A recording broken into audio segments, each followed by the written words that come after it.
ইহাই আল্লাহর বিধান, এবং কেহ আল্লাহর নিদর্শনাবলীকে সম্মান করিলে ইহা তো তাহার হৃদয়ের তাকওয়া সঞ্জাত। এই সমস্ত আনামে তোমাদের জন্য নানাবিধ উপকার রইয়াছে এক নির্দিষ্ট কালের জন্য, অতঃপর উহাদের কুরবানির স্থান প্রাচীন গৃহের নিকট। আমি প্রত্যেক সম্প্রদায়ের জন্য কুরবানির নিয়ম করিয়া দিয়াছি। তিনি তাহাদেরকে জীবন উপকরণ স্বরূপ যে সকল চতুষ্পদ জন্তু দিয়াছেন, সেগুলির উপর যেন তাহারা আল্লাহর নাম উচ্চারণ করে। তোমাদের ইলাহ এক ইলাহ, সুতরাং তাহার নিকট আত্মসমর্পণ করো এবং সুসংবাদ দাও বিনীতগণকে। যাহাদের হৃদয় ভয়ে কম্পিত হয় আল্লাহর নাম স্মরণ করা হইলে, যারা তাহাদের বিপদ আপদে ধৈর্য ধারণ করে এবং সালাত কায়েম করে, এবং আমি তাহাদেরকে যে রিজিক দিয়াছি তাহা হইতে ব্যয় করে, এবং উষ্ট্রকে করিয়াছি আল্লাহর নিদর্শনগুলির অন্যতম। তোমাদের জন্য উহাতে মঙ্গল রইয়াছে। সুতরাং সারিবদ্ধভাবে দণ্ডায়মান অবস্থায় উহাদের উপর তোমরা আল্লাহর নাম উচ্চারণ করো।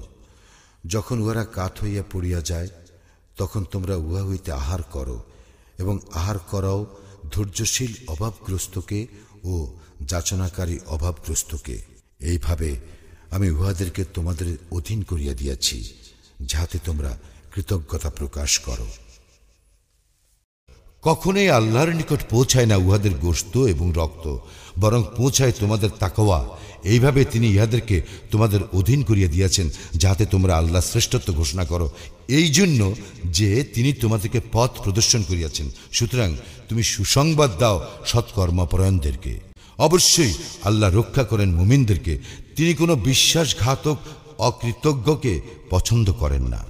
যুদ্ধের অনুমতি দেওয়া হইল তাহাদেরকে যারা আক্রান্ত হইয়াছে, কারণ তাহাদের প্রতি অত্যাচার করা হইয়াছে।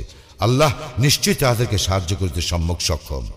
তাহাদেরকে তাহাদের ঘরবাড়ি হইতে অন্যায়ভাবে বহিষ্কার করা হইয়াছে, শুধু এই কারণে যে তাহারা বলে, আমাদের প্রতিপালক আল্লাহ। আল্লাহ যদি মানব জাতির এক দলকে অন্য দল দ্বারা প্রতিহত না করিতেন, তাহলে বিধ্বস্ত হইয়া যাইত খ্রিস্টান সংসার বিরাগীদের উপাসনা স্থান, গির্জা, ইহুদীদের উপাসনালয় এবং মসজিদ সমূহ, যাহাতে অধিক স্মরণ করা হয় আল্লাহর নাম। আল্লাহ নিশ্চয়ই তাহাকে সাহায্য করেন যে তাহাকে সাহায্য করে। আল্লাহ নিশ্চয়ই শক্তিমান, পরাক্রমশালী।